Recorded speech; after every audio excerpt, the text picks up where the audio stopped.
तो चलिए मैं आपको बताऊं कि जिस व्यक्ति के बारे में बात कर रहा हूं लोग भूल चुके हैं। अपराधी अगर किसी मंदिर में बैठ जाए तो संत नहीं हो जाता, और यहां मैं उसी विषय को दोहराना चाहूंगा और मैं आपको शुरू करूंगा। हम और आप चुनाव लड़ते हैं, चुनाव में एफिडेविट देते हैं और वो सबसे सही माना जाता है। तो मैं ये एफिडेविट के बारे में बताना चाहूंगा कि हमारे मित्र का एक एफिडेविट था और ये एफिडेविट की प्रति है और उनके पृष्ठ हैं। ये पृष्ठ हैं 32 आपराधिक मुकदमे का जो उन्होंने स्वयं स्वीकारा है, लेकिन ये कॉन्शियंस कीपर हैं बिहार और देश के, इसके बारे में कोई नहीं पूछता है। और ऐसे ही अगर आप देखेंगे तो पन्ना खत्म हो गया है अपने बारे में हस्ताक्षर करके कि मैं कितने अपराधों से जुड़ा हूं। मैं भी राजनीतिक व्यक्ति हूं, मुझे भी खंगाल लीजिए, और मैं भी 30 साल से राजनीति में हूं। और मैं सिर्फ एक पन्ना दिखाना चाहूँगा मेरे एफिडेविट में, अभी तक खाली है। मैं ईश्वर से यही प्रार्थना करता हूं कि अपने राजनीतिक जीवन में मुझे अपराध और अपराधी की श्रृंखला में न जाना पड़े।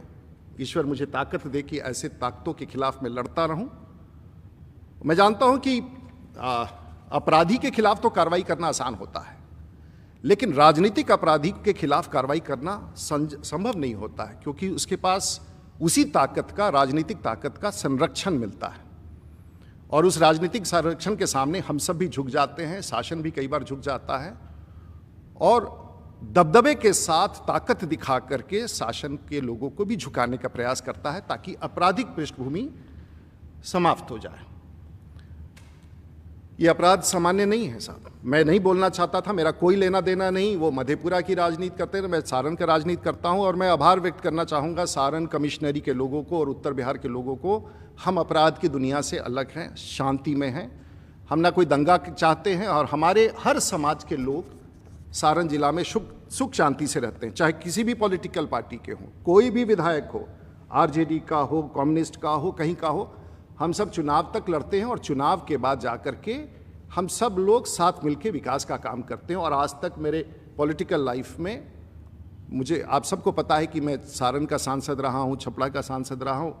मेरी लड़ाई बहुत ताकतवर लोगों से हुई है, लेकिन एक सीमा के नीचे मेरे जिला में कोई नहीं गया।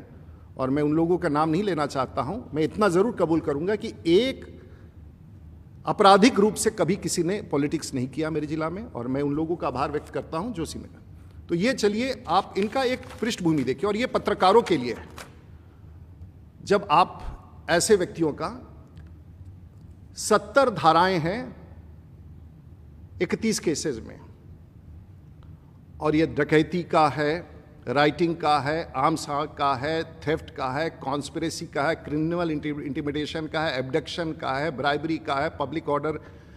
शायद सीआरपीसी और आईपीसी का कोई धारा बचा नहीं है जो हमारे मित्र के नाम पर नहीं है, लेकिन सब लोग भूल गए हैं। और पिछले 30 साल में ये सभी कई केसेस चार्जशीट हो चुके हैं, कई के कॉग्निजेंस हो चुके हैं, कई पर अब भगवान जाने कैसे कोई। और मैंने खंगाल डाला पूरी दुनिया के राजनेताओं के इतिहास को, पूरी दुनिया में। और मैं न Guinness book of world record में, न Limca book of world record में, कोई भी दुनिया का ऐसा पॉलिटिशियन नहीं होगा जिसकी ये आपराधिक भूमि हो, आपराधिक बैकग्राउंड। मुझे बहुत खराब लगता है, उनके ही परिवार हैं, बच्चे हैं मुझे, लेकिन मैंने उनको बुलाया नहीं था अपने यहाँ। मैंने उनको नहीं कहा था कि मेरे यहाँ आकर के कीजिए। मैंने कोई गलती नहीं की थी उस विषय पर भी। और मैं अपोलोजेटिक नहीं हूं, मैं दावे के साथ कह रहा हूं कि मैंने तो इतना आपराधिक मामला, कोई भी धारा नहीं बचा है अगर ध्यान से देखेंगे, और वो सब छिपा हुआ है, कोई जानता नहीं है। केसों का धारा अगर आप ध्यान से पढ़ेंगे, कोई धारा ऐसा नहीं बचा है। नया सीआरपीसी और नया आईपीसी लिखना पड़ेगा किसी व्यक्ति के पृष्ठभूमि को बताने के लिए कि आखिर ये व्यक्ति है कौन और क्यों छिपा हुआ है इस प्रकार से, और क्यों छिपा रखा है लोगों ने, और क्यों इसकी चर्चा नहीं करते हैं। मैं अगर अपराध करूं तो रात्र भर हम लोग सो नहीं पाते हैं। और इस प्रकार का, और इसमें कितने लोगों का दमन हुआ, मैं ये नहीं जाऊंगा, इसको मैं भी छोड़ देता हूं, क्योंकि इसके बाद के अगर तथ्य मैं आपके पास लाऊं तो आप दंग हो जाएंगे। आगे का इंतजार कीजिए, हम सब लेके आएंगे। क्योंकि मैं जानता हूं कि किसी राजनीतिक अपराधी से लड़ना कितना कठिन होता है। आपके ऊपर भी हो सकता है, आपके परिवार के ऊपर भी खतरा हो सकता है, मित्रों पर हो सकता है, पत्रकारों पर हो सकता है। लेकिन एक और बात है जो छिपाया गया। 2014 में आप लोकसभा का चुनाव लड़े, जीत गए, लेकिन उस समय आपने 19 केसेस छिपा के रखे थे।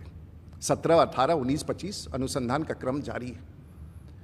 और आपने एफिडेविट में गलत दिया था। उस समय अगर आपके इस खिलाफ कोई न्यायालय में जाता तो शायद, लेकिन ये जांच का विषय है, इस पर मैं टिप्पणी, लेकिन आपने सत्यों को छिपाया था। तो मोटे तौर से आपके ऊपर अभी तक मधेपुरा में 6, पूर्णिया में 11, पटना में 29, जो स्पेशल कोर्ट में जो केसेस भेजे गए हैं 29, दरभंगा में 1, गाजीपुर उत्तर प्रदेश में 1, सहरसा में 2। पता नहीं सरकार, उस समय तो सबकी सरकार थी, आज की सरकार नीतीश कुमार जी की सरकार नहीं थी।